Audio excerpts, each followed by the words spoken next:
una cuestión tradicional con la que yo no me matriculo, y es la tiranía del docente, ¿no? Como que, pasa, ¿no? Lo digo porque pasa, porque lo he visto y porque sé que lo hay, de docentes que se jactan porque me pierden tantos.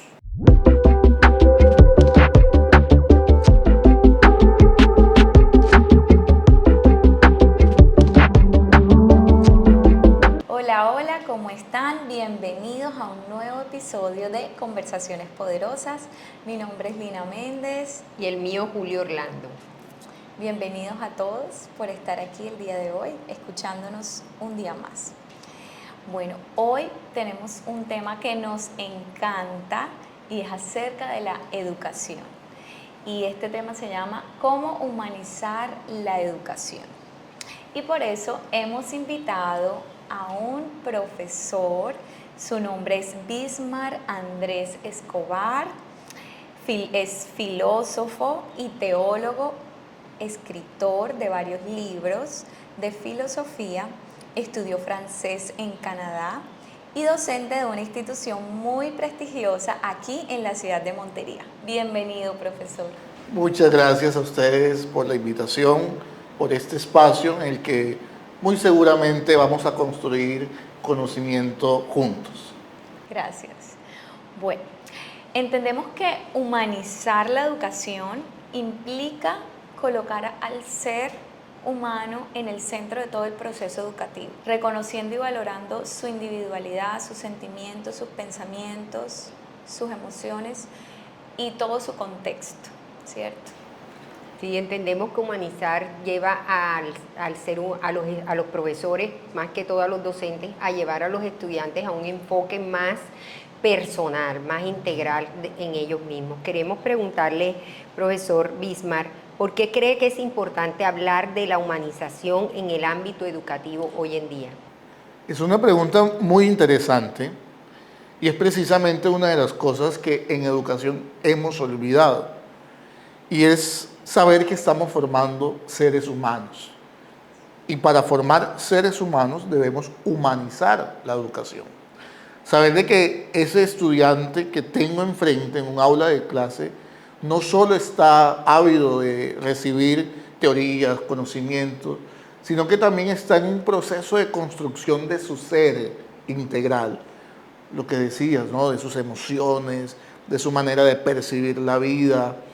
Y esa realidad debe tener un propósito, y es precisamente lograr el objetivo de humanizar mi metodología, mis estrategias, para poder enseñar precisamente a ese ser humano que se está forjando, que se está construyendo, y no verlos como unas máquinas constructoras de saberes o de memoria, sino precisamente como ese ser que también quiere y espera de mí como docente algo diferente, y es la construcción del ser. Así es. Cuando usted habla del ser, lo que yo hablaba ahorita es como individual, ¿verdad? Individualizar, y por eso ustedes como maestros tienen esa labor tan linda que Dios les ha encomendado, y es también mirar cómo está, o sea, ver más allá, o sea, esa profundidad del ser del niño, del joven estudiante, cómo está, ¿verdad? Cómo se siente y por qué de pronto no está aprendiendo de una manera eficaz, como de pronto el otro compañero que sí puede aprender, ¿verdad?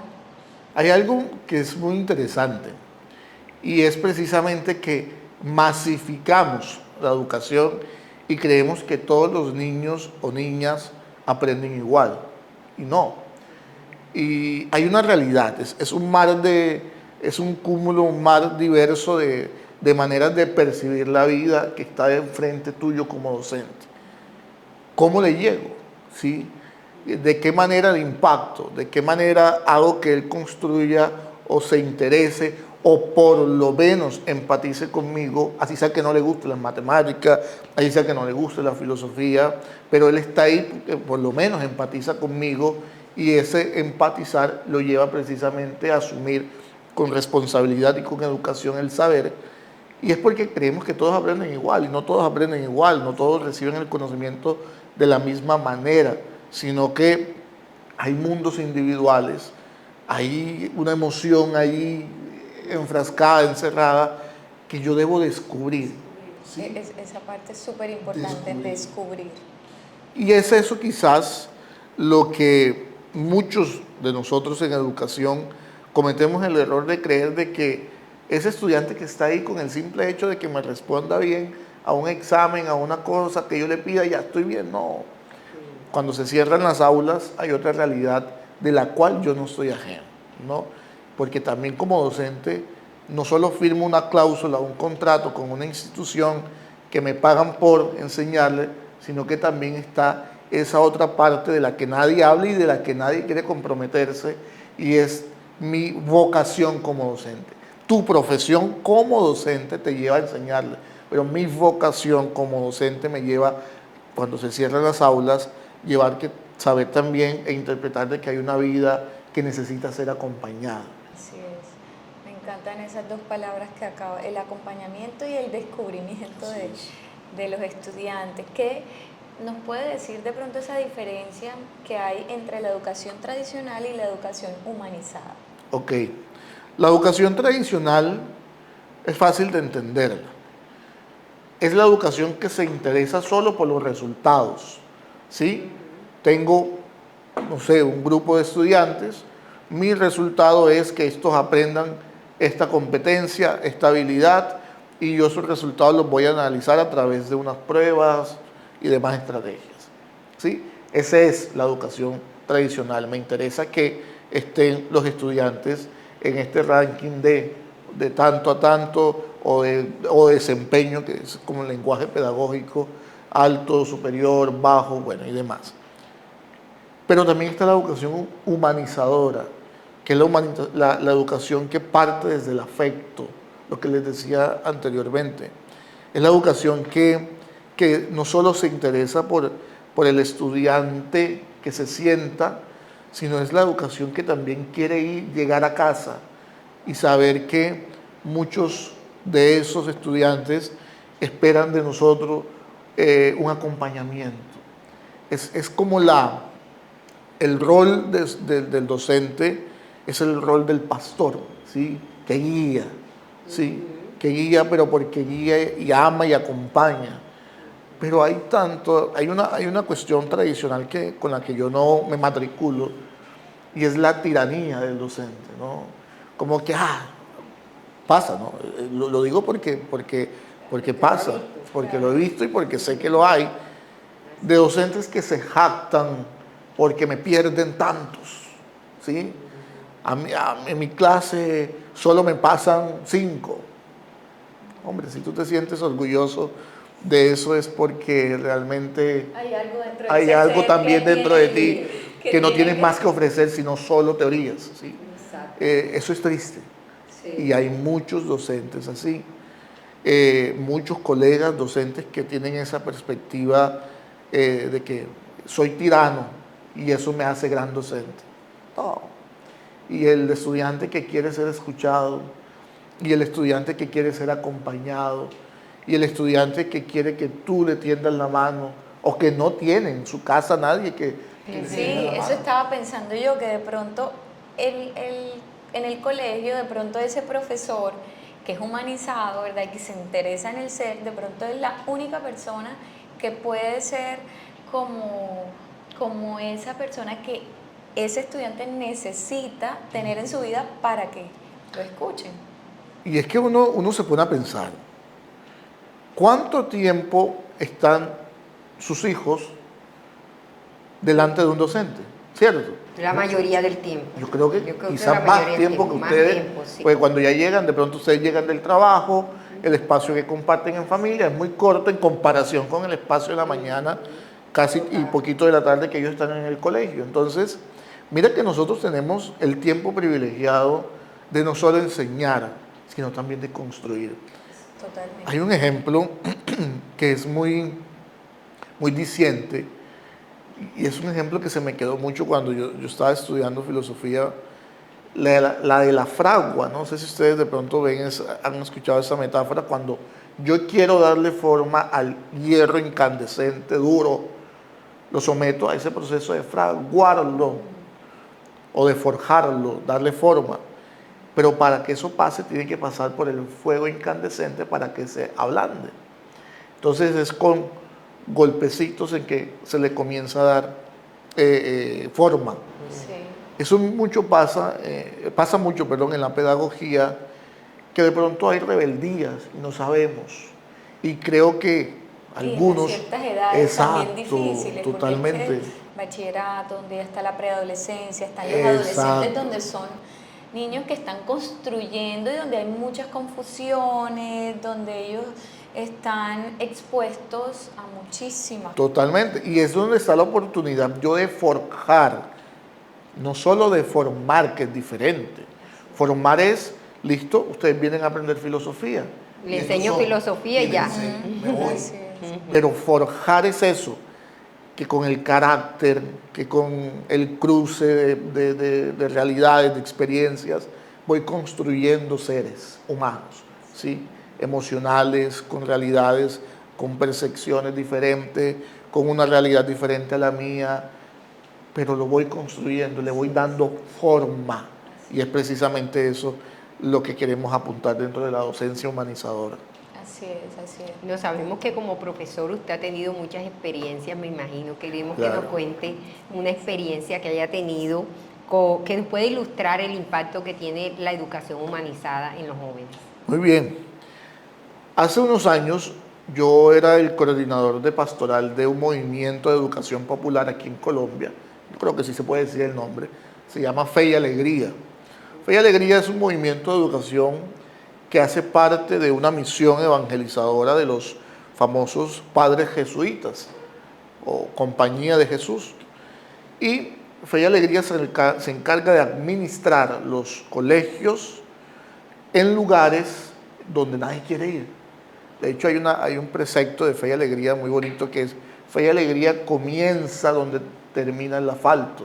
Como que los maestros que van a Fe y Alegría o que hacen parte de Fe y Alegría son maestros que se ponen las botas. A mí me tocó asumir una responsabilidad como coordinador de pastoral en la regional Oriente, especialmente Barranca Bermeja, y una zona muy complicada, zona de guerras, de pandillas, de zonas que antes eran fosas donde la gente iba a tirar los que ya habían asesinado y toda cosa. Se construye, la Secretaría de Educación de Barranca Bermeja construye un megacolegio y se lo da a Fe y Alegría para que lo administre. Yo llego allí y yo recibo 1.400 estudiantes. Uf, Un reto demasiado. hermoso. De los 1.400 estudiantes con muchos problemas, muchas dificultades. Me enfoqué en trabajar precisamente en unos estudiantes que hacían parte de grupos, de pandillas y cosas, que vi que se iban a comenzar o iban a convertirse en como la piedra en el zapato de los docentes, de nuestros docentes de ese colegio. Y comencé a trabajar con ellos a través del deporte, en compañía de otro hermano que él era el trabajador social. Él era jesuita y era el trabajador social del colegio. Íbamos como construyendo, entonces nos los invitábamos y nos los llevábamos a jugar en la noche. Vea, la cláusula es de que no vamos a consumir nada, ¿sí? Ustedes van con nosotros, pero quiero que vayan bueno y sano, vamos a jugar, vamos a hacer deporte, pero bueno y sano. Ah, listo, profe, no hay ningún problema. Así se llevó ese programa durante un año. Como todo proyecto, hay sus fracasos. Muchos desertaron de la educación, otros lastimosamente nos los asesinaron en manos pues, de la violencia, de la guerra y también de sus propias realidades. Pero se logró construir en algunos que quedaron algo que no tenían, y era la esperanza de vivir por algo. No la tenían. Como que vivo al límite y el día que me maten, me voy. Otros se les logró cambiar eso con la cercanía, con el interesarse por ellos. Con esa escucha también, esa ¿verdad? escucha, Con esa escucha. con que me los llevaba a pie y nos paraba la policía y yo tenía que darles el mismo discurso. Yo soy coordinador de tal colegio, esto es un programa que estamos haciendo con ellos, Y ahí íbamos, casi todos los días. Hoy en día muchos ya han optado por educación profesional en Barranca Bermeja, otros están profesionalizándose creo que hay uno, hace poco ayer me escribió que quería visitarme porque está haciendo el curso en la Marina, en Coveñas, ya para ser profesional, y así muchos, ¿no? Entonces mira que yo le decía hace poco, precisamente a mi mamá, que es educadora popular de vocación, y yo le decía, vale la pena esto. Claro, porque es cambiarle la vida a una persona, el enfoque, su propósito, darle un sentido a proyecto todo. de vida, Sí. un propósito de propósito. vida. Vale la pena. Evita tantas aflicciones. Totalmente. Y el hermano me decía una vez, el trabajador social, me decía, con el simple hecho de que tú le asegures a un niño de eso un día en que no consuma nada, ya has hecho todo. Ya, sí, así es, total. Vale la pena, definitivamente. Yo por eso a mis compañeros docentes les digo que hay momentos en que nos cansamos. Como todo. Como todo. Hay momentos en que este pelado, Dios bendito, este grupo, tal cosa. Pero en el fondo vale la pena. Vale la pena porque no sabemos cuándo será el momento de la gratitud, pero en algún momento será gratificante ver ese estudiante convertido en un médico, un abogado de bien y saber de que tú tuviste la oportunidad de construirlo. Yo creo que los docentes que le cambian la vida a uno cuando está en la escuela, o sea, uno nunca los olvida, uno siempre los recuerda. Que traspasan el ser, Sí. literalmente. Para bien o para mal. Para mal, Bien, sí, porque para los dos casos. Los O dos te casos dejan no se olvidan. cicatrices o te dejan Heridas. bien fuertes, así es. Y se me viene una palabra a la mente y es: no te canses de hacer el bien, porque a su tiempo segarás si no desmayas. Esa palabra se la queremos regalar a todos los maestros que nos están escuchando en estos momentos. No te canses de hacer el bien, porque a su tiempo segarás si no desmayas. Entonces es seguir sembrando, ¿verdad? A pesar de, porque de pronto las condiciones externas no son las mejores, pero ahí está uno poco a poco. La semillita sembrando la semillita. La paciencia del artesano. Miren que esa figura bíblica es hermosísima. Precisamente, yo creo que es Isaías el que hace mención, o Jeremías, no me acuerdo bien, precisamente de esa paciencia del Señor con el pueblo de Israel, ¿no?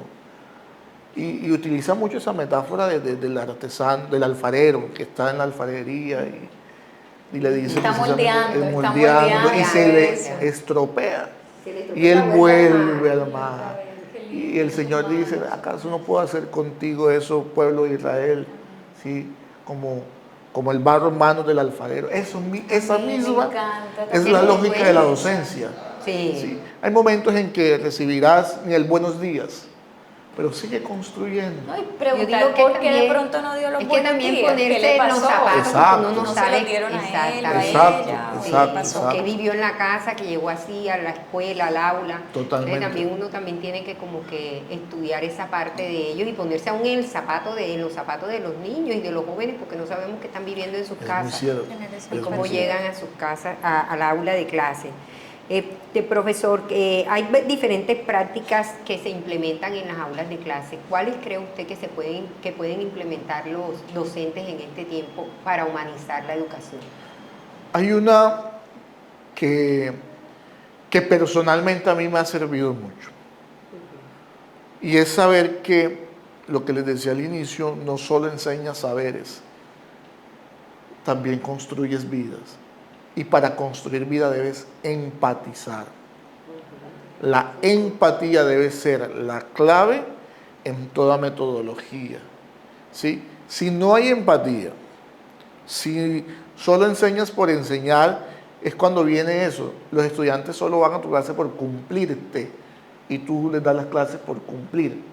Ah, bueno, está bien. Nadie le hace daño a nadie, pero no es el deber ser, ¿sí? Pero si hay empatía, profe, ¿y qué opinas de? O incluso, ¿usted sabe cómo descubre si el docente es empático? Cuando se acaba la clase, se le aglomeran todos a preguntarle, profe, ¿cómo está? ¿Cómo va, profe? Mire, me pasa esto, tal cosa. Eso es lindo. Sí. Esa es la paga. Sí. Sí, esa es la paga. Pero en cambio, ya viene otra vez. Qué pereza ese profesor, tal cosa. Pasa, Total, sí. pasa. En las aulas de clase pasa. Pero ¿qué estoy haciendo? ¿Saben? El primer paso para empatizar es vencer el orgullo. Completamente. Y esto es triste aceptarlo, pero el gremio profesional de docentes nos basamos mucho en el egotitulismo.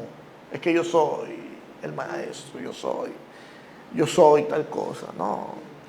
Y el ego del docente es como el inflar la bomba y falta que un estudiante lo confronte y ¡pum! Se le explota y en donde vienen las confrontaciones que no están bien. Bueno, hay tantas cosas que lamentamos. Pero el primer paso para empatizar mi metodología es vencer el orgullo. Claro. Y ya de ahí para allá, todas las estrategias que la pedagogía nos ha enseñado, todas las herramientas que la pedagogía nos ha enseñado que son buenas y son útiles. Pero si a eso no lo precede la empatía, No pasa sirve. nada. Y para Total. eso se necesita ese sentido de responsabilidad del docente, porque literalmente es como una responsabilidad con él mismo, consigo mismo y con el estudiante, porque bueno, es hacerse cargo de su ser primero para poder ministrar, para poder traspasar el ser de una manera positiva en su estudiante. Totalmente. Me encanta, muchas gracias. De verdad que es impresionante todo esto que usted ha traído A la mesa. a la mesa. La conversación. A estas conversaciones poderosas. Es muy valioso Sí, lo que ha sí, traído sí. a conversaciones poderosas. Bueno, yo te quiero preguntar, bueno, sabemos que los profesores ahora enfrentan muchos desafíos dentro del aula de clase, sobre todo en esta época en que estamos ahora, donde los jóvenes son expuestos a tantas cosas afuera. ¿Y qué crees tú que pueden los estudiantes los docentes, perdón, en este momento hacer para que los jóvenes en este tiempo puedan enfocarse más en el propósito que Dios tiene con ellos o en el propósito que tienen de vida cada uno de ellos y cómo individualizar a cada estudiante? Okay. Porque bueno, a veces hay aulas de clase que son demasiados estudiantes y el profesor no alcanza a abarcar a todos los estudiantes. ¿Qué metodología podría usar un estudiante para poder de pronto empatizar con todos, donde hay salones, sabemos que hay salones que son de 50 alumnos, Claro. de 40 alumnos? ¿Cómo se podría hacer ahí? Hay un consejo que yo quiero dar, con todo el respeto. Hay una cuestión que a veces no hacemos, como le decía, por orgullo, para que no me vean. Pero lo digo a criterio personal porque me ha servido y ha sido quizás como mi ruta o mi rutero en mi profesión. Se nos olvida poner delante del altar, independiente de mi profesión de fe, delante del altar de Dios, al pueblo que le estoy enseñando. Ese es el secreto y me ha servido. Y es donde viene entonces el cuchicheo de compañeros, ¿qué haces? ¿Qué mira tal cosa? Esa es la oportunidad. Tú antes de ir a esa aula de clase, pones delante de Dios a esos que vas a hablarle. Que tus palabras no sean las tuyas, sino las que impacten, las que construyan. No lo hacemos. Sí, es que Jesús era un maestro. Jesús es el maestro. Enseñaba. El maestro por excelencia. No lo hacemos. No lo hacemos. Y el hecho de no hacerlo, entonces estoy dejando de lado algo que son dos piernas para caminar. Humanizar y también espiritualizar la educación. Uy, pero es que la educación es secular, la educación, sí. La educación. Somos seres tripartitos, Claro. ¿verdad? Alma, cuerpo y espíritu. Exactamente. Todo traspasa las tres áreas. Totalmente. Esa es una realidad interna. Y de pronto ahorita hablo mucho más como teólogo que como filósofo. Pero es algo que también olvidamos los maestros. Sí, depende, independiente de la profesión. Y si no creo, por lo menos una gratitud a la vida por el estudiante o los estudiantes que quiero impactar o a los que quiero llegar. Me pasa, yo he tenido en mis experiencias docentes en Cali, en Barranca Bermeja, en Montería, salones difíciles, muy difíciles. Yo puedo decir hasta el día de hoy que yo no he recibido una sola falta de respeto de un estudiante mío. Ay, no, pero es que eso es jactarse, no es jactarse. Es el secreto de saber que has ofrendado a los que tú quieres llegarle. Y la manera en que Dios te retribuye esa ofrenda es en la gratitud de ellos. No esperes que a veces pasa mucho. Creemos de que somos buenos profesores porque nos llenan de regalos el día del maestro. Esa no es la manera de medirlo. La manera de medirlo es, después de esa fiesta que pasa del día del maestro, ¿cuántos estudiantes siguen confiando en ti? ¿Cuántos? Porque puede ser por alcahuetería que me dan regalos. Claro. Puede ser que también pase. Sí, que también sucede. Pero ¿cuántos siguen acercándose a ti? ¿Cuántos siguen confiando, tendiéndote, abriendo sus vidas, dejando que tú les llegues, incluso en sus familias? Yo tengo el caso de un estudiante mío en Barranca Bermeja, no en Fe y Alegría, sino en otro colegio donde estuve, que fue mi primer amor en la pedagogía porque fue el primer colegio donde yo llegué. Y tuve un salón difícil y dentro de ese salón estaba hoy en día el que es mi ahijado de confirmación y ahí logramos hacer como una construcción de un adolescente destruido, humanamente hablando, por la soledad, por tantas cosas.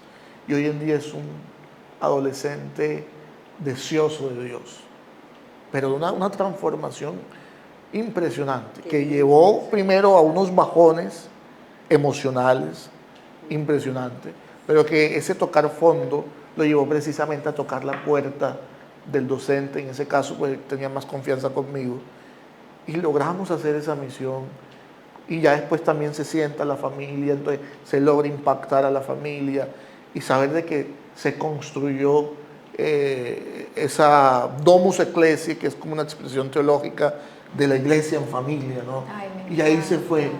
Y hoy en día son una familia ávida de Dios. ¡Qué lindo! Hermoso. Eso es. Hermoso. Y de ahí la pregunta que tengo es ¿qué papel juegan las familias que de todos los Como estudiantes apoyo. en todo Claro. este proceso de humanizar? Ese es un 50 y 50, ¿sí? Porque el docente lo que va a hacer es complementar lo que usted ha iniciado en casa. Que como Utilicé, padres también debemos ser exacto, responsables. totalmente. Utilicé una expresión que en la historia de la iglesia es muy común, en la historia de la iglesia del siglo I incluso, y era precisamente las domus ecclesiae, ¿no? Cuando los cristianos estaban siendo perseguidos, no podían públicamente profesar su fe. ¿Qué pasaba? Hombre, nos toca encerrarnos y llevar y compartir la palabra aquí en secreto, entre nosotros, entre familia. Esa expresión domus ecclesiae surge precisamente de esa realidad. Y eso es lo que hemos olvidado. Hemos olvidado espiritualizar y también humanizar en casa. Obviamente, si no espiritualiza y no humaniza usted en casa, el pobre docente le toca doble trabajo, porque va a construir desde las bases. Pero las bases, queridos padres de familia, le tocan a ustedes. A ustedes. Y que debe de haber ese complemento y esa comunicación entre el docente y el padre de familia. Exactamente. Porque Un es apoyo. entre los dos que se pueden apoyar para poder construir algo bonito en cada estudiante. Totalmente. Así es. Totalmente. O sea, también ahí está el proceso de comunicación. De ¿verdad? comunicación. También es muy importante la comunicación. Asertiva. Asertiva, sí. Porque, ay Dios, uno sufre de pronto con padres de familia que llaman es a regañar al pobre docente, cuando hay una realidad humana que es usted el que ha descuidado a su niño, a su niña. Y le echan la culpa. Exactamente. Echan la culpa al docente.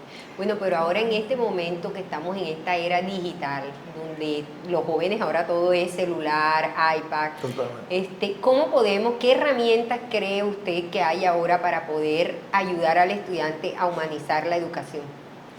Hay una cuestión que es muy cierta. Yo creo que todo nos puede servir según la finalidad con que se utiliza.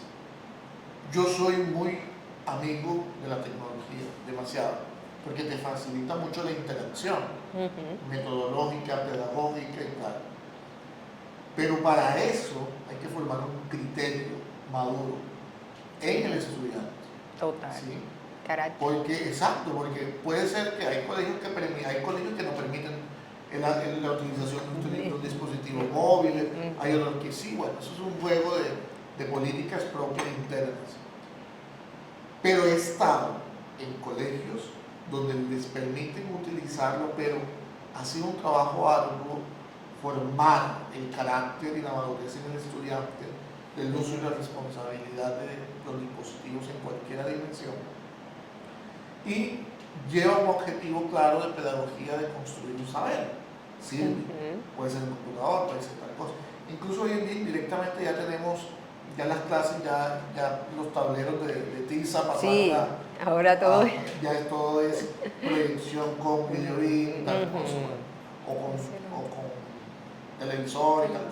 Son herramientas que ayudan a que el saber sea un saber mucho más eficaz, de pronto por el medio, pero la finalidad está en el docente, ¿sí? La responsabilidad está en el estudiante, porque pasa que tú puedes estar, y me ha pasado también a mí, que tú puedes estar hablando 1 hora, pero 40 estudiantes que están delante tuyo, quizás 5 están viéndose una película, están en otra cosa. ¿Sí? Entonces como que es una cuestión de criterio institucional, ya eso es acorde a las políticas propias de un colegio, pero yo siento que la tecnología sí llega mucho porque facilita mucho la interacción. También enriquece mucho el conocimiento también. Así es. Demasiado. Bueno, profesor, ¿qué último consejo le daría a todos los maestros, estudiantes que también nos ven, padres de familia? Hoy nos llevamos unos retos muy grandes, Bastante. ¿verdad? Como la empatía, la comunicación, comunicación asertiva. Bueno, yo creo que a mis queridos colegas en la docencia, el mejor consejo, y lo atrevo a hacer con toda la autoridad moral del mundo, es lleven al altar a sus estudiantes. Cuando hablo del altar, me refiero de pronto de una manera mucho más metafórica, es llévenlo a la oración. ¿Sí?